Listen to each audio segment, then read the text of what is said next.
Hello students, previous class में हमने solubility विलेयता के बारे में पढ़ लिया था। आज की इस क्लास में हम बात करेंगे वाष्प दाब की। तो देखिएगा, स्क्रीन पे आप देख पा रहे हैं वाष्प दाब। वाष्प दाब क्या होता है, पहले परिभाषा पढ़ लेते हैं। गतिक साम्यावस्था द्रव और वाष्प के मध्य की स्थिति में द्रव की वाष्प के द्वारा द्रव की सतह पर लगाया गया दाब वाष्प दाब कहलाता है। मान लिया हम एक पात्र लेते हैं। इस पात्र में हमने एक द्रव को भर लिया, जैसे मान लिया जल को भर लिया, और ये जल कौन सी अवस्था में है? शुद्ध अवस्था में। ठीक है, तो एक पात्र में हमने शुद्ध जल भर लिया और इस पात्र के ऊपर हमने एक प्लेट लगा दी और एक बर्नर की सहायता से इस पात्र में जो जल हमने लिया है इसको हमने क्या किया? गर्म किया। तो जैसे हम इसको गर्म करेंगे तो कुछ समय बाद में इसकी क्या बनेगी? वाष्प बनेगी। और ये वाष्प जो है वो प्लेट की आंतरिक सतह पर जाकर टकराएगी और टकराने के बाद वापस से बूंदों में परिवर्तित हो जाएगी। आप देख भी सकते हैं, जब आप सर्दियों में पानी गर्म करते हो और उस वक्त यदि आप उस प्लेट को हटा करके देखते हो तो प्लेट की आंतरिक सतह पर, जिस बर्तन में आप पानी गर्म कर रहे हो उसके ऊपर जो आपने प्लेट लगा रखी है, उस प्लेट को हटा करके देखिएगा तो आपको प्लेट की आंतरिक सतह पर छोटी छोटी पानी की बूंदें दिखाई दे रही। मैं उन बूंदों की बात कर रहा हूँ। तो यहाँ पे आपने देखा द्रव किस में बदला? वाष्प में। और वाष्प वापस किस में बदला? द्रव में। कुछ समय बाद में क्या होगा? द्रव की वाष्प में बदलने की दर और वाष्प की द्रव में बदलने की दर आपस में क्या हो जाएगी? बराबर हो जाएगी। और इस स्थिति में एक साम्यावस्था स्थापित होगी जिसे हम कहेंगे गतिक साम्यावस्था। गतिक साम्यावस्था का मतलब है कि ऐसे साम्यावस्था जो गतिशील हो, यानी द्रव का वाष्प में बदलना और वाष्प का द्रव में बदलना लगातार क्या है? जारी है। इस स्थिति में द्रव की वाष्प के द्वारा इस स्थिति में द्रव की वाष्प के द्वारा द्रव की सतह पर एक दाब लगाया जाता है। देख पा रहे हैं आप इस डायग्राम के अंदर, ये जो मैं एरो खींच रहा हूँ ये क्या है? प्रेशर को बता रहा है। इस द्रव की सतह पर, ये जो द्रव है इसकी ये जो सतह है इसके ऊपर एक दाब लगाया जाता है। उस दाब को हम क्या कहते हैं? वाष्प दाब कहते हैं। तो वाष्प दाब की परिभाषा आप समझ गए होंगे कि गतिक साम्यावस्था की स्थिति में द्रव की वाष्प के द्वारा द्रव की सतह पर जो दाब लगाया जाता है उसे हम कहते हैं वाष्प दाब। अब वाष्प दाब का जो मान है वो दो कारकों पर निर्भर करता है। वाष्प दाब का मान कितने कारकों पर निर्भर करता है बच्चों? दो कारकों पर निर्भर करता है। नंबर एक है ताप और नंबर दो है द्रव की प्रकृति। तो पहला कारक हम पढ़ेंगे ताप। ताप पर वाष्प दाब किस प्रकार निर्भर करता है? अगर आप तापमान का मान बढ़ाते हो तो निश्चित रूप से बनने वाली वाष्प की मात्रा बढ़ती है, और वाष्प की मात्रा यदि बढ़ेगी तो निश्चित रूप से वाष्प दाब का मान भी बढ़ेगा। दूसरा जो कारक है वो है द्रव की प्रकृति पर। द्रव की प्रकृति पर भी वाष्प दाब निर्भर करता है। मान लिया हमारे पास में दो द्रव है। एक द्रव ऐसा है जिसके कणों के मध्य आकर्षण बल कम है और दूसरा द्रव ऐसा है जिसके कणों के मध्य आकर्षण बल ज़्यादा है। तो जब कणों के मध्य आकर्षण बल कम होगा तो ऐसी स्थिति में कणों की वाष्प ज़्यादा बनेगी, तो वाष्प दाब क्या होगा? ज़्यादा होगा। और कणों के मध्य आकर्षण बल कम होगा तो ऐसी स्थिति में वाष्प ज़्यादा बनेगी और वाष्प दाब का मान क्या होगा? ज़्यादा होगा। इसका मतलब हम कह सकते हैं कि अंतरा आणविक आकर्षण बल बढ़ने पर वाष्प दाब में क्या आती है, कमी आती है। अब यहाँ पर एक नोट लगा के एक बात लिखी हुई है, बहुत ही इम्पोर्टेंट बात है ये। एक निश्चित ताप पर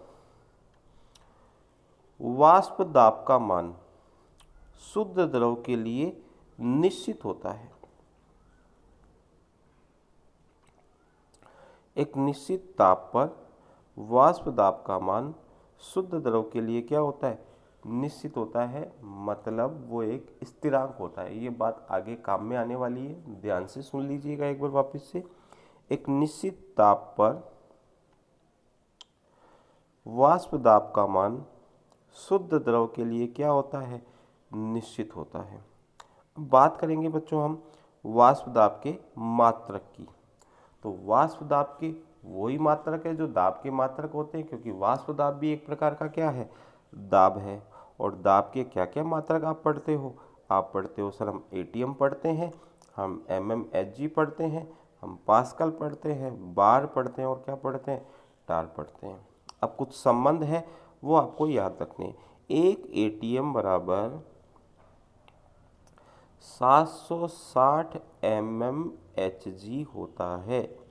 एक एटीएम में कितने mmHg होते हैं बच्चों, 760 mmHg। एक एटीएम में यदि हम पास्कल की बात करें तो 101 325 पास्कल होते हैं। एक एटीएम में पास्कल कितने होते हैं, 101 325 पास्कल। और एक पास्कल 1 न्यूटन प्रति मीटर स्क्वायर के बराबर होता है।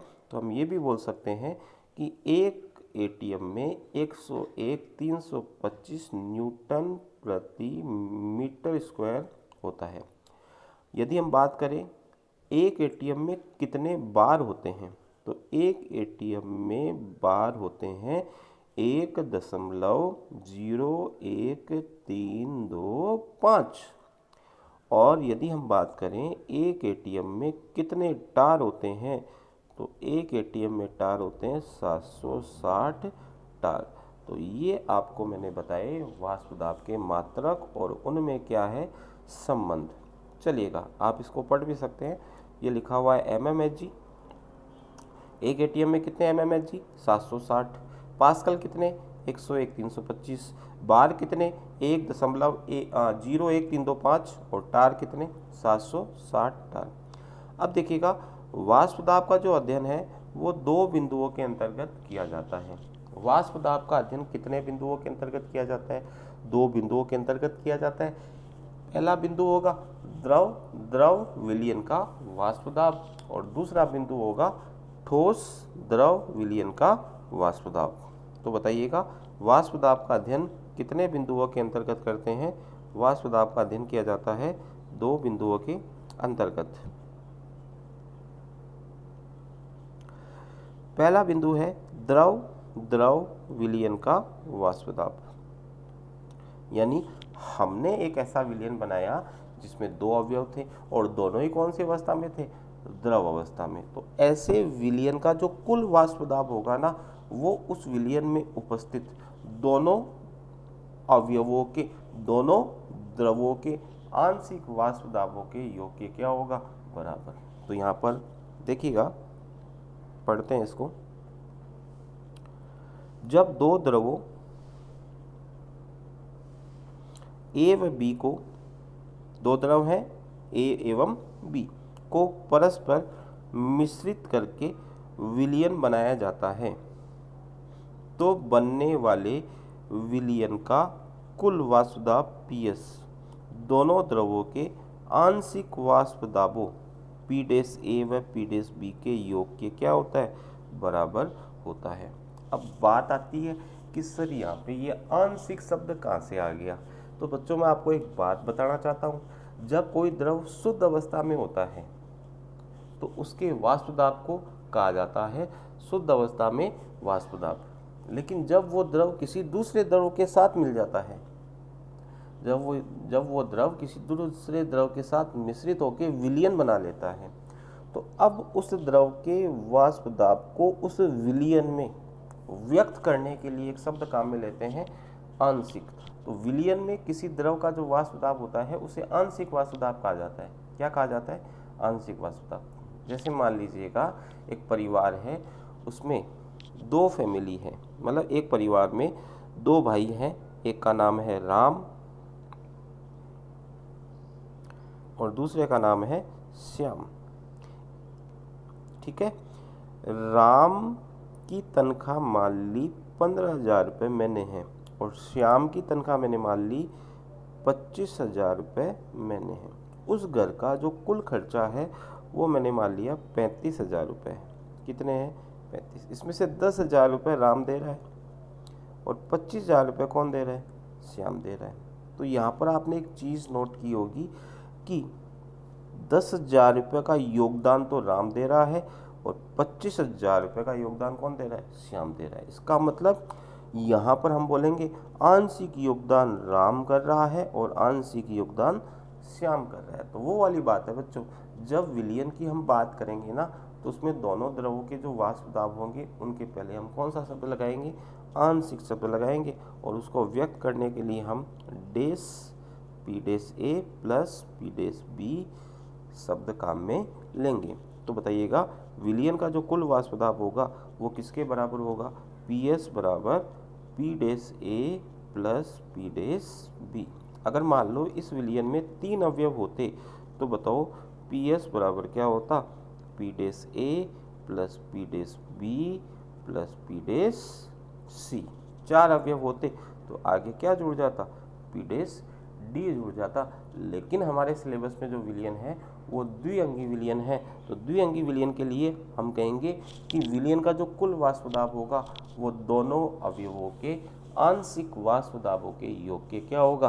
बराबर। और आंशिक वाष्प दाब को हम किससे दर्शाएंगे? पी डेस ए और पी डेस बी से। तो बताओ कुल वाष्प दाब का सूत्र क्या आया? पी एस बराबर पी डेस ए प्लस पी डेस बी, जहाँ पी डेस ए क्या है? अवयव ए का आंशिक वाष्प दाब और पी डेस बी ये जो ये डेस है, देखिएगा ये डेस है, ठीक है। पी डेस बी बराबर क्या हो गया? अवयव बी का आंशिक वाष्प दाब। अब देखिएगा हम आगे का टॉपिक शुरू कर रहे हैं और उसका नाम है राउल्ट का नियम। किसका नियम बच्चों? राउल्ट का नियम। कुछ बुक्स के अंदर आपको ऐसे भी लिखा हुआ मिल सकता है राउले का नियम। तो राउले का नियम और राउल्ट का नियम एक ही बात है, आपको कंफ्यूज नहीं होना है। राउल्ट के नियम के भी 2 स्टेटमेंट हैं। एक स्टेटमेंट है द्रव विलयन वाष्प दाब के लिए, द्रव विलयन के लिए, और दूसरा जो स्टेटमेंट आएगा वो ठोस द्रव विलयन के लिए आएगा। तो यहाँ पे हम बात कर रहे हैं राउल्ट के नियम की। देखिएगा राउल्ट का नियम क्या होता है, इसके कितने स्टेटमेंट? 2 स्टेटमेंट है। एक स्टेटमेंट यहाँ पढ़ेंगे, एक स्टेटमेंट अगले बिंदु में पढ़ेंगे। तो देखिएगा राउल्ट का नियम क्या कहता है कि एक निश्चित ताप पर, तापमान का मान बच्चों क्या है? निश्चित है। जैसे मान लिया 55 डिग्री सेल्सियस है तो 55 डिग्री सेल्सियस ही रहना चाहिए। एक निश्चित ताप पर विलयन में उपस्थित किसी वाष्पशील अवयव का, सर ये वाष्पशील अवयव क्या होता है? देखो वाष्पशील अवयव का मतलब होता है द्रव अवयव ही वाष्पशील होगा, क्योंकि ठोस की वाष्प नहीं बनती। ठोस जो होता है वो अवाष्पशील होता है और द्रव क्या होता है बच्चों? वाष्पशील होता है। वाष्पशील का मतलब जिसकी वाष्प बन सके उसे हम क्या कहते हैं? वाष्पशील अवयव कहते हैं। तो विलयन में उपस्थित किसी वाष्पशील अवयव का जो आंशिक वाष्प दाब है उस अवयव के मोल अंश के समानुपाती होता है। उस अवयव के मोल अंश के क्या होता है? समानुपाती। सर इसका क्या मतलब है? इसका मतलब ये है, आप ये सोचिएगा आपने जो विलयन बनाया उस विलयन में जिस अवयव की मात्रा ज़्यादा होगी, बताओ उसके मोल अंश ज़्यादा होंगे कि नहीं होंगे? बिल्कुल होंगे सर। अगर उसके मोल अंश ज़्यादा है तो बताओ उसकी वाष्प भी क्या बनेगी? ज़्यादा बनेगी। और वाष्प अगर ज़्यादा बनेगी तो बताओ क्या होगा? उसका आंशिक वाष्प दाब भी क्या होगा? ज़्यादा होगा। तो एक निश्चित ताप पर विलयन में उपस्थित किसी वाष्पशील अवयव का आंशिक वाष्प दाब, यानी मैं कह सकता हूँ पी डेस, समानुपाती होगा x के। यदि वो अवयव A है तो हम बोल देंगे पी डैश ए समानुपाती एक्स ए, और यदि वो अवयव बी है तो हम बोल देंगे पी डैश बी समानुपाती एक्स बी। तो देखिएगा स्क्रीन के ऊपर आप देख पा रहे हैं पी डैश ए समानुपाती किसके होता है, एक्स ए के, और पी डैश बी समानुपाती किसके होता है बच्चों, एक्स बी के। समानुपाती का चिन्ह जब भी हटाते हैं तो एक नियतांक आता है, एक स्थिरांक आता है, और वो स्थिरांक यहाँ पर क्या है, पी नॉट ए, और यहाँ पर क्या है, पी नॉट बी। अच्छे से देख लीजिएगा, ये पी नॉट ए है और ये क्या है, पी नॉट बी। तो बताइएगा पी डैश ए बराबर क्या हो गया, पी डैश ए बराबर हो गया बच्चों एक्स ए पी नॉट ए, जहाँ पे पी डैश ए क्या है, अवयव ए का आंशिक वाष्पदाब, एक्स ए क्या है बच्चों, अवयव ए के मोल अंश, और पी नॉट ए क्या है, ये नोट ऊपर ऐसे छोटा सा गोला खींचा जाता है, इसको नोट बोलते हैं। पी नॉट ए क्या है, अवयव ए का शुद्ध अवस्था में वाष्पदाब एक निश्चित ताप पर। याद है मैंने आपको बताया था किसी शुद्ध द्रव का वाष्पदाब एक निश्चित ताप पर हमेशा क्या होता है, निश्चित होता है। तो ये पी नॉट ए वही वाली चीज़ है। चलिएगा पी डैश बी बराबर क्या होगा बच्चों, X B P naught B. तो एक बार वापस से मैं आपको बता देता हूँ, देखिएगा पी डैश ए समानुपाती किसके हुआ, एक्स ए के। समानुपाती का चिन्ह हटाया तो एक क्या आया, स्थिरांक, और उस स्थिरांक को मैंने क्या लिख दिया, पी नॉट ए लिख दिया। इसको इधर भी लिख सकते हो आप और इसको इधर भी लिख सकते हो, उससे कोई फर्क नहीं पड़ने वाला। 2 गुणा 3 बराबर 3 गुणा 2, वेरी गुड। चलेगा पी डैश बी बराबर पी डैश बी समानुपाती किसके होगा, एक्स बी के। तो बच्चों मुझे बताइएगा पी डैश बी बराबर क्या होगा, X B P naught B. Note करते जाइएगा, कॉपी पेन हाथ में रखिएगा, पेन हाथ में रखिएगा और कॉपी में लिखते जाइएगा। तो बताइएगा पी नॉट ए क्या है बच्चों, पी नॉट ए है अवयव ए का शुद्ध अवस्था में वाष्पदाब।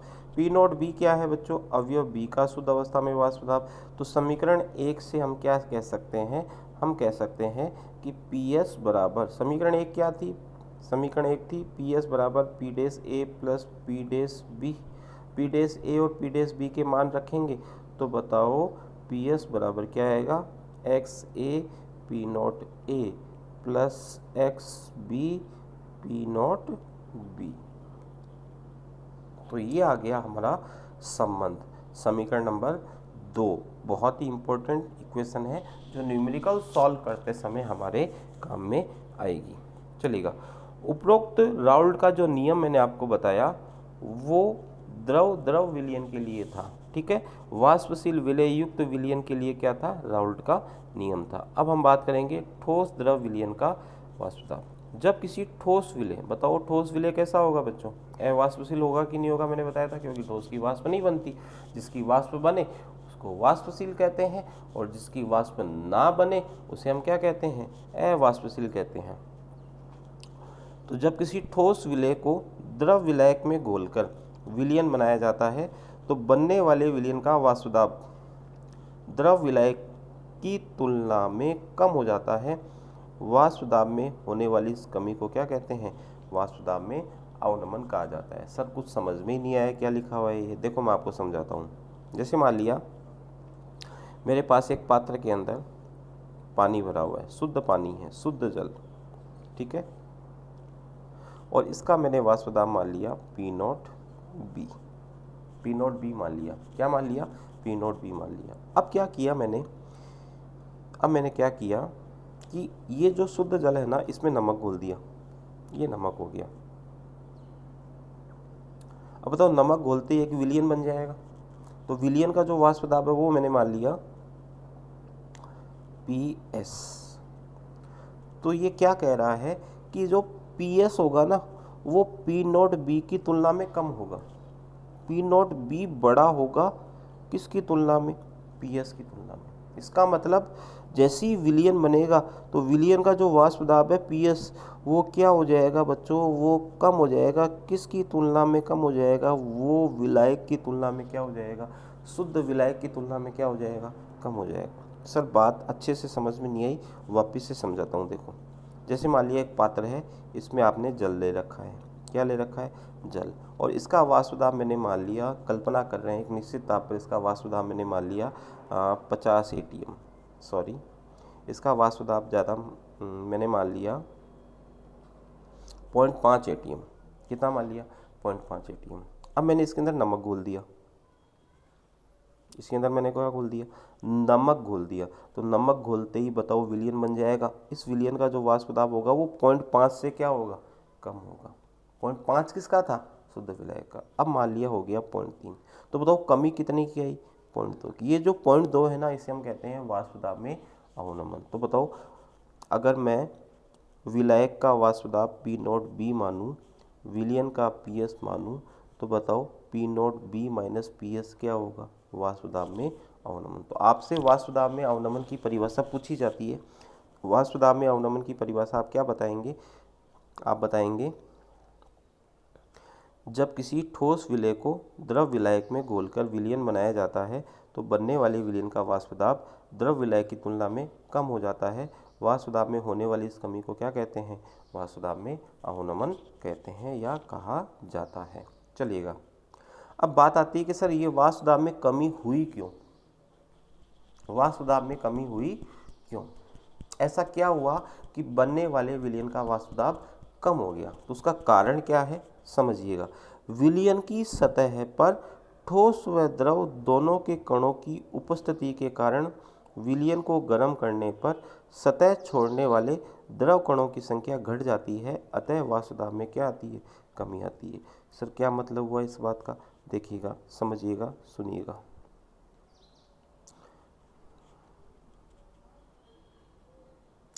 ये मान लीजिएगा मेरे पास एक बर्तन है और ये द्रव के कण हैं इसके अंदर, इसमें मैंने एक शुद्ध विलायक जैसे शुद्ध जल भर दिया, ठीक है। और शुद्ध जल इसमें भरने के बाद में आप देखिएगा इस शुद्ध जल की जो सतह है ना, इस पर मैंने कणों की संख्या मान ली, निश्चित संख्या मान ली मैंने, 1 2 3 4 5 कण मान लिए। अब यहाँ पे मैंने बर्नर लगा के इसको गर्म किया, तो होता क्या है बच्चों, सबसे पहले जो वाष्प बनती है ना वो ऊपर वाली सतह के कणों की बनती है। सबसे पहले वाष्प कौन से कणों की बनती है, ऊपर जो सतह है ना, ऊपर ही ऊपर वाली, ये जो ऊपर जो मैंने 5 कण माने थे, कौन से, देखो आपको मैं दिखा देता हूँ एक बार, ये वाले 5 कण, इनकी वाष्प बनती है। तो बताओ इनकी वाष्प बनेगी, तो बताओ यहाँ पर ऊपर मैंने कितने कण माने, 5, तो 5 गुणा मैंने मान लिया वाष्प की मात्रा, 5 गुणा वाष्प बन रही है, 5 इंटू वाष्प बन रही है, एक इकाई मान ली मैंने, कितनी वाष्प बन रही है, 5 इंटू वाष्प बन रही है। अब मैंने क्या किया, इसके अंदर मैंने नमक घोल दिया, ये मैंने नमक अंदर घोल दिया। तो नमक के कण समांगी रूप से घुलेंगे और कुछ कण क्या होंगे, ये जो ऊपर वाली सतह के कण थे ना, इनके बीच में भी आएंगे यहाँ पर। तो एक कण यहाँ आ गया और एक कण यहाँ आ गया। तो जब 2 कण यहाँ पर आएंगे ना, कहाँ पर सर, कहाँ पर, ऊपर वाली सतह पर। तो जो 2 कण यहाँ आएंगे तो 3 कणों को नीचे जाना पड़ेगा। वो 3 कण जो पानी के थे वो कहाँ आ गए, नीचे आ गए। तो इसका मतलब अब सतह पर कितने कण हो गए, पानी के 3 कण हो गए। भी 2 तो आ गए ना, काले रंग वाले देखो ये नमक के कण हैं, काले वाले कण किसके हैं, नमक के। तो बताओ पानी के 2 कण कहाँ आ गए, नीचे आ गए। नीचे जाना पड़ेगा क्योंकि सतह पर इतना ही एरिया है, इतना ही क्षेत्रफल है कि वहाँ पर टोटल 5 ही कण रह सकते हैं। तो 3 पानी के हो गए, 2 किसके आ गए, नमक के आ गए। तो बताओ अब पानी के कितने कण बचे, 3। तो अब वाष्प नमक की तो बन नहीं सकती, तो वाष्प किसकी बनेगी, पानी की। तो बताओ कितनी वाष्प बनेगी, 3 गुणा वाष्प। तो पहले ज़्यादा बन रही थी ना, अब कम बन रही। इसका मतलब जैसे ही विलयन बना तो वाष्प की मात्रा में क्या आ गई, कमी। और बनने वाली वाष्प की मात्रा में कमी आएगी, तो बताओ वाष्प दाब में क्या आएगी, कमी। अब बच्चों आप इस कारण को याद कीजिएगा। हम आगे बढ़ते हैं, इसका डेरिवेशन करते हैं इस प्रकार के विलयन के लिए। तो मान लिया ठोस विलय ए है, ठोस विलय क्या है, ए। और ठोस विलय कैसा है बच्चों, है वाष्पशील। और द्रव विलायक को मैंने क्या मान लिया, बी। और ये क्या है, वाष्पशील है। तो बताओ जब ठोस विलय होगा, ठोस विलय का शुद्ध अवस्था में वाष्प दाब कितना होगा, 0। क्यों होगा सर, क्योंकि वो अवाष्पशील है, क्योंकि वो क्या है, अवाष्पशील है। तो पी नॉट ए कितना होगा, 0 होगा। तो पी नॉट ए अगर 0 है तो पी डैश ए बराबर एक्स ए पी नॉट ए से, पी डैश ए भी कितना होगा, 0 होगा। तो पी डैश ए बच्चों कितना आ गया 0। क्यों? क्योंकि ठोस अवयव था, उसका वाष्प दाब नहीं होता भैया। अब देखो द्रव विलायक की बात करते हैं। तो द्रव विलायक को मैंने क्या मान रखा है बी। क्या वो पी नॉट बी 0 होगा? क्या नहीं होगा। और पी नॉट बी 0 नहीं है तो पी डैश बी कितना होगा X B P naught B. चलिएगा, तो समीकरण 2 से समीकरण 2 क्या थी बच्चों? समीकरण 2 ये थी पी एस बराबर X A P naught A plus X B P naught B P naught B. तो बताइएगा ये पद कितना हो गया? ये पद कितना हो गया? ये तो 0 हो गया सर। तो सिर्फ क्या बचा बताओ? पी एस बराबर क्या बचा? एक्स नॉट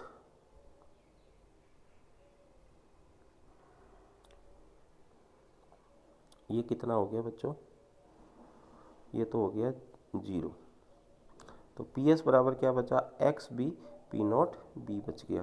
तो मुझे एक बात बताइएगा, पी एस बराबर क्या आ गया? X B P naught B. और मैंने पी नॉट बी को मैंने मान लिया पी नॉट। बताइएगा पी नॉट बी क्या है? शुद्ध विलायक का वाष्प दाब। और उसको मैंने क्या मान लिया? पी नॉट मान लिया। तो बताओ पी नॉट बी बराबर पी नॉट मानेंगे तो अब जो समीकरण आएगी वो क्या आएगी? पी एस बराबर एक्स बी पी नॉट। तो ये आ गई अपने पास एक समीकरण। पी एस बराबर क्या आ गया? X B P naught B, sorry P S बराबर आ गया एक्स बी पी नॉट। ठीक है, पी नॉट बी को मैंने पी नॉट मान लिया है। अब हम जानते हैं कि एक्स ए प्लस एक्स बी बराबर क्या होता है? 1 होता है। तो मुझे एक बात बताइएगा, एक्स बी बराबर क्या होगा? 1 माइनस एक्स ए। एक्स बी बराबर क्या होगा? 1 माइनस एक्स ए। तो बताओ एक्स बी बराबर 1 माइनस एक्स ए अगर होगा तो इस एक्स बी की जगह ये मान अगर रख दे तो ये वाला फॉर्मूला आएगा कि नहीं आएगा? पी एस बराबर 1 minus x A into by P note. आगे देखिएगा,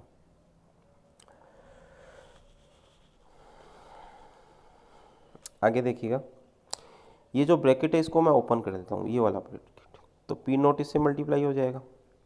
ये आ गया ना अपने पास में, अपने पास आ गया पी एस बराबर 1 माइनस एक्स ए और ये क्या आ गया? P note. तो मुझे बताइएगा पी एस बराबर क्या आ गया? P naught minus x A P note. ठीक है, तो ये आ गया अपने पास ये। ठीक है, अब हमने क्या किया? पी नोट को इधर लेके आए।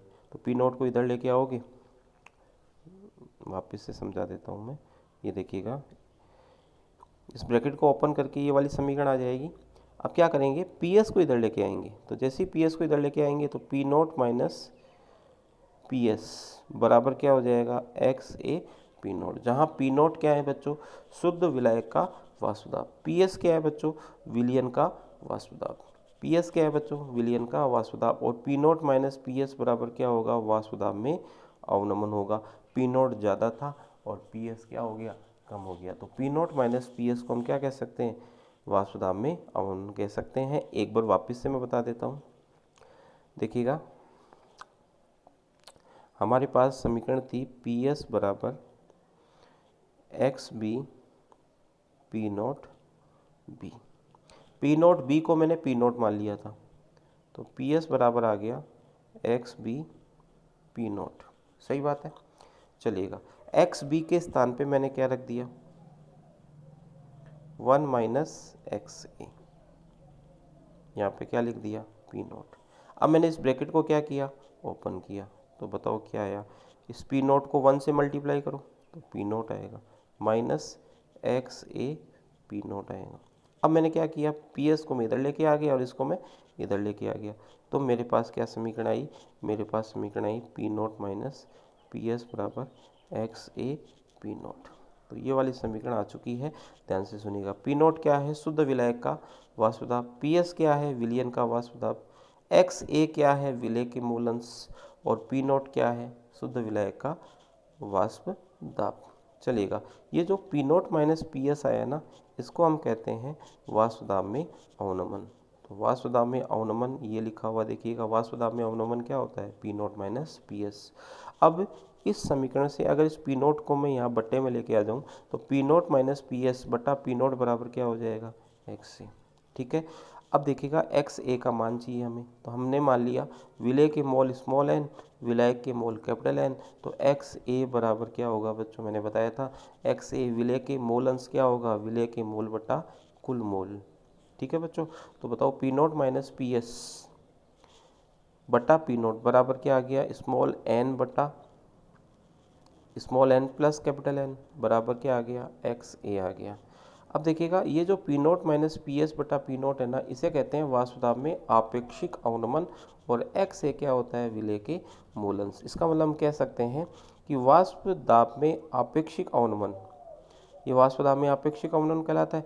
वाष्प दाब में आपेक्षिक अवनमन विलय के मोल अंश के क्या होता है, बराबर। इसे अवाष्पशील विलय युक्त विलयन के लिए राउल्ट का नियम कहा जाता है। तो this is also Raoult's law, ये भी क्या है, राउल्ट का नियम। और राउल्ट का नियम क्या कहता है, वाष्प दाब में आपेक्षिक अवनमन विलय के मोल अंश के बराबर होता है। वाष्प दाब में आपेक्षिक अवनमन, आपेक्षिक अवनमन का मतलब पी नोट का भाग दिया हुआ है, और वाष्प दाब में अवनमन का मतलब केवल P naught minus P S, और वाष्प दाब में आपेक्षिक अवनमन का मतलब P naught minus P S बटा पी नोट।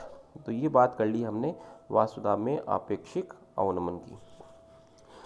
इसके बाद में हम अगला टॉपिक ले रहे हैं, उसका नाम है आदर्श एवं अनादर्श विलयन। आदर्श एवं अनादर्श विलयन। तो बात करते हैं आदर्श विलयन की। आदर्श विलयन वे विलयन होते हैं जो सभी ताप एवं सांद्रताओं पर राउल्ट के नियम का क्या करते हैं, पालन करते हैं। तो राउल्ट के नियम का पालन करने वाले विलयन आदर्श विलयन कहलाते हैं, सभी ताप एवं सांद्रताओं पर। तो सर बात समझ में कम आ रही है, तो देखिएगा इसको ऐसे समझिएगा, मान लिया आप जिस स्कूल में पढ़ते हो उस स्कूल के मैनेजमेंट ने, वहाँ के टीचर्स ने, प्रिंसिपल ने कुछ नियम बना रखे हैं स्कूल के। नियम क्या है, आपको इतने बजे आना है, इतने बजे जाना है, आपकी रेस्ट इतने बजे होगी, रेस्ट में आपको खाना खाना है, पीरियड के अंदर आप बाहर निकल के नहीं आ सकते, आपको क्लास में ध्यानपूर्वक पढ़ना है, बातें नहीं करनी, ये सारे नियम बना रखे हैं। यदि आप उन नियमों की पालना करते हो तो बताओ आप उस स्कूल के लिए आदर्श छात्र कहलाओगे कि नहीं कहलाओगे, बिल्कुल कहलाओगे। बस वो वाली बात यहाँ पर है। विलयन के लिए कौन सा नियम बनाया गया, राउल्ट का नियम बनाया गया। यदि कोई विलयन राउल्ट के नियम का पालन कर रहा है सभी ताप एवं सांद्रताओं पर, तो वो विलयन क्या कहलाएगा, आदर्श विलयन कहलाएगा। और यदि वो पालन नहीं कर रहा है तो बताओ क्या वो आदर्श विलयन कहलाएगा, क्या नहीं कहलाएगा। चलिएगा, तो आदर्श विलयन की परिभाषा आपको याद हो गई, वे विलयन जो सभी ताप एवं सांद्रताओं पर राउल्ट के नियम का क्या करते हैं, पालन करते हैं, उन्हें हम क्या कहते हैं, आदर्श विलयन कहते हैं। आप बात करते हैं हम आदर्श विलयन के गुणों की। तो देखो बच्चों, पहला गुण है ये राउल्ट के नियम का पालन करते हैं, अर्थात क्या, प्रेक्षित वाष्प दाब का मान गणना द्वारा वाष्प दाब के क्या होता है, बराबर। प्रेक्षित वाष्प दाब का मतलब होता है प्रयोगशाला में मापा गया वाष्प दाब, और गणना द्वारा वाष्प दाब का मतलब होता है पेन के द्वारा कॉपी के अंदर गणना करके ज्ञात किया गया वाष्प दाब भी। दोनों के मान क्या होते हैं, बराबर होते हैं। दोनों के मान क्या होते हैं, बराबर। क्या मतलब है इस बात का सर, इस बात का मतलब ये है कि आपके पास में कोई द्रव है, उसका वाष्प दाब आपने एक तो प्रायोगिक तौर पर ज्ञात किया और एक आपने उसको मैथमेटिकली फाइंड आउट किया। दोनों के मान यदि बराबर है तो विलयन कैसा होगा, आदर्श। लेकिन ऐसा संभव नहीं है। चलिएगा, तो राउल्ट के नियम का ये क्या करते हैं, पालन करते हैं। आदर्श नाम से कोई चीज़ इस दुनिया के अंदर होती नहीं है। आदर्श स्टूडेंट ही नहीं होता नहीं है। कोई ना कहीं तो गलती करता ही होगा स्कूल के अंदर यार, कहीं ना कहीं तो करता ही होगा। स्कूल ने इतने नियम बना रखे हैं, इतने नियम बना रखे हैं, क्या सभी की पालना हर दिन हो जाती है क्या, नहीं होती। किसी ना किसी दिन तो वो नियम की जो पालना होती है वो टूटती है। तो सभी बच्चे, कोई भी बच्चा कभी भी आदर्श नहीं हो सकता। चलिएगा, ये राउल्ट के नियम का पालन करते हैं, यानी पी डेस ए बराबर क्या होता है, X A P naught A, और पी डेस बी बराबर क्या होता है, X B P naught B. विलयन का कुल आयतन विलय एवं विलायक के आयतन के योग के क्या होता है, तुल्य होता है। यानी यहाँ पर आयतन परिवर्तन कितना होता है, 0 होता है। तो ध्यान रखिएगा, जैसे मान लिया आपने 10 ml तो लिया विलय और 25 ml आपने लिया विलायक, दोनों को मिक्स किया, तो मिक्स करने के बाद में जो विलयन बन रहा है, अगर वो 35 ml बन रहा है तभी वो आदर्श है, वरना वो आदर्श नहीं है। यानी यहाँ पर आयतन में परिवर्तन कितना आया बताओ, शुरू में कितना था 35 और बाद में बना भी कितना 35 बना। इसका मतलब हम कह सकते हैं कि यहाँ पर आयतन में परिवर्तन कितना होता है, 0 होता है। विलेय विलायक को मिलाने पर, परस्पर मिलाने पर ऊष्मा का ना तो उत्सर्जन होता है ना ही ऊष्मा का क्या होता है, अवशोषण, यानी ऊष्मा परिवर्तन कितना होता है बच्चों, 0 होता है। कितना होता है, 0। यानी इसका मतलब ये है कि विलेय को आप जब विलायक में मिलाओगे ना तो उस वक्त ना तो ऊष्मा उत्सर्जित होगी ना ही ऊष्मा का क्या होगा, अवशोषण होगा। चलिएगा, और चौथा कारक है विलेय एवं विलायक के कणों के मध्य अन्योन्य आकर्षण बल का मान विलेय विलेय विलायक विलायक के मध्य आकर्षण के क्या होता है, बराबर होता है। क्या मतलब है इस बात का, जैसे विलेय के कण ए मान लिए, विलायक के बी मान लिए, ठीक है। तो ए के मध्य जितना आकर्षण होता है उतना का उतना किस में होता है, बी में, और उतना का उतना किस में होता है, ए बी में। यानी विलेय विलेय विलायक विलायक एवं विलेय विलायक, विलेय विलेय विलायक विलायक और विलेय विलायक तीनों के मध्य अन्योन्य आकर्षण बल का मान बराबर होता है। या फिर मैं यूँ कह सकता हूँ, विलेय विलायक के कणों के मध्य जो आकर्षण होता है वो विलेय विलेय और विलायक विलायक के कणों के मध्य आकर्षण के क्या होता है, बराबर होता है। ठीक है, चलिएगा, नोट लगा के एक बात लिखी हुई है, समान भौतिक अवस्था एवं रासायनिक गुण वाले विलेय एवं विलायक आदर्श विलयन बनाते हैं। समान भौतिक अवस्था एवं रासायनिक गुण वाले विलेय एवं विलायक आदर्श विलयन बनाते हैं, जैसे N hexane plus N heptane, methanol plus ethanol, ethyl chloride plus ethyl bromide, 1 chlorobutane plus 1 bromobutane, CCl4 plus SiCl4, benzene plus toluene, chlorobenzene plus bromobenzene. तो यहाँ पर मैं यूँ भी आपको समझा सकता हूँ कि समान आणविक संरचना, समान आणविक संरचना व समान ध्रुवीयता रखने वाले पदार्थों को जब आपस में मिलाया जाता है तो वो कैसा विलयन बनाते हैं, आदर्श विलयन बनाते हैं। जैसे एग्जाम्पल आपको लिखे हुए हैं, मैं समझाता हूँ। देखो, एन हेक्सेन और एन हेप्टेन, इनकी आणविक संरचना समान है कि नहीं है, कैसे है, ये भी एल्केन है और ये भी क्या है, एल्केन है। अब दोनों ही अगर एल्केन है और दोनों की ध्रुवीयता भी समान है, कैसे दोनों क्या कहते हैं अपन, अध्रुवीय अणु होते हैं, तो बताओ ये आदर्श विलयन बनाएंगे कि नहीं बनाएंगे। इनकी आणविक संरचना भी समान है, कैसे, देख लो आप, दोनों एल्कोहल है और दोनों की ध्रुवीयता भी क्या है, समान है। ये देखो, इनकी आणविक संरचनाएं क्या है, समान, दोनों एल्किल हैलाइड है और दोनों की ध्रुवीयताएं भी क्या है, समान। इन दोनों की ध्रुवीयताएं और आणविक संरचनाएं भी क्या है, समान। बेंजीन टोलुइन को देख लो, दोनों एरोमेटिक यौगिक है। क्लोरोबेंजीन ब्रोमोबेंजीन को देख लो, दोनों हेलोबेंजीन है। तो समान आणविक संरचना और समान ध्रुवीयता वाले यौगिक आपस में मिलकर आदर्श विलयन बनाते हैं। तो ये थे आदर्श विलयन। अब हम बात करेंगे अनादर्श विलयन की। तो देखिएगा, वे विलयन जो सभी ताप एवं सांद्रताओं पर राउल्ट के नियम का पालन नहीं करते क्या कहलाते हैं, अनादर्श विलयन कहलाते हैं। वे विलयन जो सभी ताप एवं सांद्रताओं पर राउल्ट के नियम का पालन नहीं करते अनादर्श विलयन कहलाते हैं। और अनादर्श विलयन बच्चों दो प्रकार के होते हैं, एक तो राउल्ट के नियम से धनात्मक विचलन दर्शाने वाले विलयन और एक राउल्ट के नियम से ऋणात्मक विचलन दर्शाने वाले विलयन। ठीक है, तो हम यहाँ पर दोनों को पढ़ेंगे। सबसे पहले हम बात कर रहे हैं राउल्ट के नियम से धनात्मक विचलन दर्शाने वाले विलयन।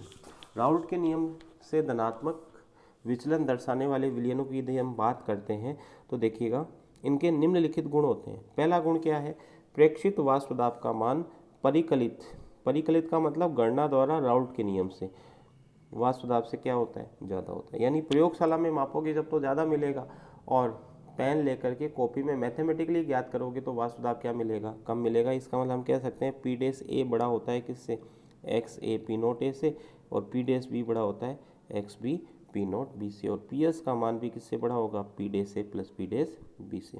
तो बताओ पहला क्या हो गया, प्रेक्षित वाष्प दाब का मान परिकलित वाष्प दाब के मान से क्या होता है, ज़्यादा होता है। नंबर 2 क्या है, विलयन का कुल आयतन विलेय एवं विलायक के आयतन के योग से क्या होता है, अधिक होता है। यानी हम कह सकते हैं, जैसे मान लिया आपने 5 ml विलेय लिया और 50 ml आपने क्या लिया, विलायक लिया, तो टोटल 55 ml बनना चाहिए था, लेकिन बना कितना, 56 ml। तो बताओ कुल आयतन में क्या हुई, वृद्धि हुई। भाई 5 और 50 कितने होते हैं, 55। बनना 55 चाहिए था, लेकिन मान लिया मैंने 56 ml बना। इसका मतलब 1 ml बढ़ाना, तो विलियन का आयतन बढ़ गया। तो विलियन का यदि आयतन बढ़ रहा है, इसका मतलब क्या है, राउल्ट के नियम से कौन सा विचलन दर्शा रहा है, वो धनात्मक विचलन दर्शा रहा है। यानी डेल्टा वी मिक्स 0 से क्या होगा, ज़्यादा पॉजिटिव होगा। बढ़ रहा है, इसका मतलब पॉजिटिव होगा। चलिएगा, विलेय एवं विलायक को परस्पर मिलाने पर ऊष्मा का अवशोषण होता है, अर्थात ऊष्मा परिवर्तन कैसा होता है, धनात्मक होता है। ऊष्मा परिवर्तन क्या होता है, धनात्मक। डेल्टा एच मिक्स 0 से क्या होगा, ज़्यादा होगा। चलिएगा, तो ऊष्मा में परिवर्तन कैसा होता है, धनात्मक। ठीक है भैया। चलिएगा, विलेय एवं विलायक के कणों के मध्य अन्योन्य आकर्षण, यानी ए और बी के कणों के मध्य अन्योन्य आकर्षण बल ए और बी, विलेय विलेय और विलायक विलायक के कणों के मध्य आकर्षण से कम होता है, यानी इनमें ज़्यादा होता है। तो ये वाला जो पॉइंट है ना, इससे हम ऊपर वाले पॉइंटों को समझ सकते हैं। कैसे, देखो, ये ए है और ये बी है, ये विलेय का कण है और ये किसका कण है, विलायक का। और यहाँ पे आकर्षण क्या है बताओ, कम है। अब आकर्षण कम होगा तो आप ही सोचो, यदि आप गर्म करोगे तो ए की भाप आसानी से बनेगी, क्योंकि बी उसको खींच नहीं रहा है, इतना नहीं खींच रहा जितना खींचना चाहिए, क्योंकि आकर्षण बल क्या है, कम। बी के बीच ज़्यादा है, तो वो बी को खींच रहा है, लेकिन बी ए को कम खींचेगा नीचे की ओर। तो बताओ ए की वाष्प आसानी से बनेगी, ए की वाष्प बनेगी कि नहीं बनेगी, और बी की आसानी से बनेगी। और ए और बी की वाष्प जब आसानी से बनेगी तो ऐसी स्थिति में क्या होगा, वाष्प की मात्रा ज़्यादा होगी, और वाष्प की मात्रा ज़्यादा होगी तो बताओ प्रयोगशाला के अंदर वाष्प दाब का मान क्या मिलेगा, ज़्यादा मिलेगा। तो देख लीजिएगा, पहला पॉइंट यही था, प्रेक्षित वाष्प दाब का मान परिकलित वाष्प दाब से क्या होता है, अधिक। क्यों, क्योंकि जो ए और बी के जो कण है ना, विलेय और विलायक के कण, उनके मध्य आकर्षण कम होने के कारण उनकी वाष्प क्या बन रही है, ज़्यादा बन रही है। चलिएगा, दूसरा देखो, विलियन का कुल आयतन विलेय विलायक के आयतन के योग से क्या हो जाता है, अधिक हो जाता है। क्यों हो जाता है अधिक, क्योंकि जब आप, मान लिया आपके पास विलायक बी है और उसमें आपने विलेय ए मिलाया, तो ए मिलाओगे और बी पहले से, तो ए और बी के मध्य आकर्षण क्या है, कम है। आकर्षण कम है तो ए और बी बताओ दूर दूर रहना पसंद करेंगे नहीं करेंगे। और जब दूर दूर रहना पसंद करेंगे तो ऐसी स्थिति में क्या होगा भाई, ए यहाँ रहे, बी यहाँ, दूर दूर रहेंगे, ये दूर दूर रहेंगे, दूर दूर रहेंगे, तो बताओ ये गिरा गया स्थान बढ़ेगा कि नहीं बढ़ेगा, बढ़ेगा। तो बताओ विलयन के आयतन में क्या होगी, वृद्धि होगी। अब तीसरा देखो, विलेय विलायक को परस्पर मिलाने पर ऊष्मा का क्या होता है, अवशोषण होता है। क्यों, क्योंकि ए और बी के बीच आकर्षण कम है, तो ए बी के साथ कम आकर्षण रखेगा, तो वहाँ पर ए बी में मिश्रित तभी होगा जब उसको आप क्या दोगे, एनर्जी दोगे। यानी वो एनर्जी को एब्जॉर्ब करके, ऊर्जा का अवशोषण करके ही ए बी के साथ क्या बनाएगा, विलयन बनाएगा। यानी ऊष्मा परिवर्तन क्या होगा, धनात्मक। यानी हम कह सकते हैं प्रक्रिया ऊष्मा शोषी होगी। चलिएगा, और ये वाला पॉइंट मैंने आपको बता दिया। अब एग्जाम्पल याद कीजिएगा, ethanol plus acetone, ethanol plus water, ethanol plus cyclohexane, methanol plus water और एसीटोन प्लस CH2। सर इतने सारे एग्जाम्पल याद नहीं होंगे हमसे, तो आप ये वाला एग्जाम्पल जरूर याद करें, एथेनॉल प्लस वाटर, और एक ये वाला एग्जाम्पल जरूर याद करें, एथेनॉल प्लस एसीटोन। और ये याद है तो ये याद हो ही जाएगा। तो एल्कोहल प्लस वाटर का जो मिश्रण होता है वो ऑलवेज कैसा होता है, धनात्मक विचलन दर्शाने वाला विलयन होता है। चलिएगा, अब हम बात कर रहे हैं राउल्ट के नियम से ऋणात्मक विचलन दर्शाने वाले विलयन की। तो यहाँ पर देखो, मैं पहले आपको एक बात बता देता हूँ, जो विलेय के कण और विलायक के कण है ना, उनके बीच में आकर्षण बल जो होता है वो अधिक होता है, किसकी तुलना में, ए यानी विलेय विलेय और विलायक विलायक की तुलना में। तो आकर्षण बल अधिक होने के कारण से इनके कण पास पास रहेंगे। तो बताओ ए की भाप बन पाएगी क्या, बनेगी तो सही, लेकिन कम बनेगी, क्योंकि बी उसको नीचे से क्या करेगा, जैसे ऐसे समझिएगा, ये ए है और ये क्या है, बी, और यहाँ पे आकर्षण बल क्या है, अधिक है। और जब आप इसको गर्म करोगे तो ए की जब भाप बन रही होगी तो बी उसको खींचेगा नीचे की ओर। तो इसका मतलब ए की भाप बनने की जो दर होगी वो कम होगी, तो इसका मतलब वाष्प दाब का मान क्या हो जाएगा, कम हो जाएगा। इसलिए हम कहते हैं ऋणात्मक विचलन।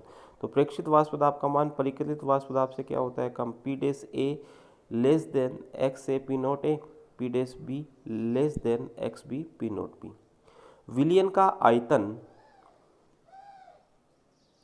विलेय व विलायक के आयतन के योग से क्या होता है, कम होता है, यानी आयतन में परिवर्तन क्या होता है, ऋणात्मक। इस बात को भी आप समझ सकते हैं, मैंने आपको बता दिया कि ए और बी के कणों के बीच आकर्षण बल क्या होता है बच्चों, ज़्यादा होता है। तो जब आप ए को बी में मिश्रित करोगे तो ए बी के पास आ जाएगा, दोनों पास पास आएंगे, और पास पास आएंगे तो घेरा गया स्थान जो होगा वो घेरा गया स्थान क्या हो जाएगा, कम हो जाएगा, घेरा गया स्थान कम हो जाएगा।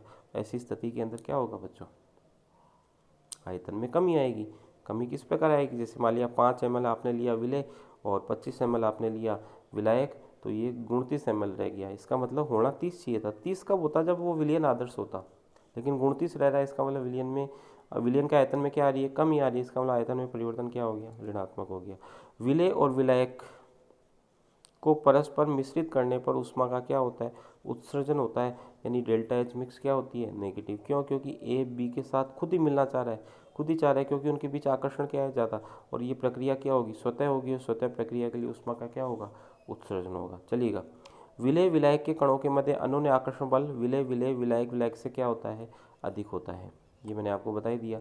उदाहरण क्या है, क्लोरोफॉर्म प्लस एसीटोन, जल plus HCl, acetone plus aniline, methanol plus acetic अम्ल, और क्लोरोफॉर्म प्लस बेंजीन। तो ये कुछ इसके एग्जाम्पल्स हैं, ये मैंने आपको बता दिए। अब इसके 3 ग्राफ भी हैं, वो भी आप देखिएगा, कभी कभी एग्जाम में, बोर्ड के एग्जाम में पूछ लिए जाते हैं। ये आदर्श विलयन का ग्राफ है। ये ग्राफ किसके लिए है, राउल्ट के नियम से धनात्मक विचलन के लिए।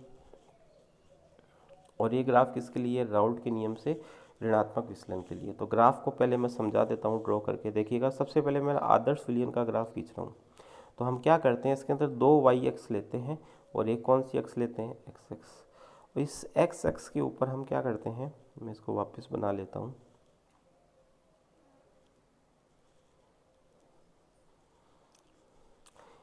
ये जो अक्ष है इसके ऊपर हम लेते हैं मोलन्स। तो मान लिया यहाँ पे मैंने ले लिया XA0 और XB कितना ले लिया, 1। इधर से इधर जाएंगे तो मोलन्स बढ़ेंगे, और मोलन्स बढ़ेंगे तो यहाँ पर XA, यहाँ पर 0 लिया इस बिंदु पर, तो इस बिंदु पर मान लिया XA1। तो बताओ यहाँ पर XB कितना हो जाएगा, 1 हो जाएगा। ठीक है बच्चों, सॉरी XB 0 हो जाएगा। ठीक है, चलिएगा। अब ये जो अक्ष है ना, वाई एक्स, इस पे हमने लिया, यहाँ पे हमने ले लिया क्या, वाष्प दाब। अब देखिएगा, जब हम बाएं से दाएं जाएंगे, इधर से इधर,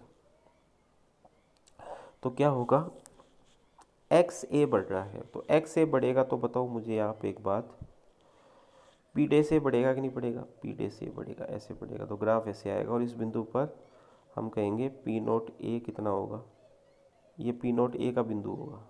अधिकतम वाष्प दाब कितना होगा, P0A होगा। और ये P डैश B का ग्राफ होगा। P डैश B बढ़ेगा तो बताओ, P डैश B कब बढ़ेगा, जब XB बढ़ेगा। तो इधर से इधर आ रहे हैं तो बताओ XB बढ़ रहा है कि नहीं बढ़ रहा है। यहाँ पे XB 0 है, यहाँ पे XB कितना हो गया, 1। तो ये ग्राफ किसके लिए हो गया, ये ग्राफ हो गया सीधा ग्राफ है, एकदम सीधी रेखा है ये। ठीक है, ये हो गया P डैश B के लिए। अब इन दोनों को मिलाने वाली जो रेखा है ना, वो बताएगी विलयन के कुल वाष्प दाब को। तो ये मैंने आपको आदर्श विलयन का ग्राफ बताया। अब देखिएगा, इसको आप ग्राफ के अंदर देखिएगा, ये P डैश A हो गया और ये P डैश B हो गया, और ये क्या हो गया, कुल वाष्प दाब। अब देखिएगा, जब धनात्मक विचलन आएगा ना, तो ऐसी स्थिति में इस ग्राफ से ऊपर से लाइन आएगी। ये देखो ऊपर से आ रही है, इसका मतलब विचलन कैसा है, धनात्मक। तीनों लाइन ऊपर से हो गई। और ऋणात्मक विचलन में ये लाइनें कहाँ से आ जाएगी, नीचे से आ जाएगी। तो आप इसको कॉपी में बनाने की कोशिश कीजिएगा। अगर आपको समझ में नहीं आता है तो आप मुझे व्हाट्सअप कीजिएगा। और वीडियो यदि आपको अच्छा लगा हो तो इस चैनल को सब्सक्राइब कीजिएगा, और चैनल को अंदर जो आपको वीडियो दिया उसको लाइक कीजिएगा। तब तक के लिए धन्यवाद।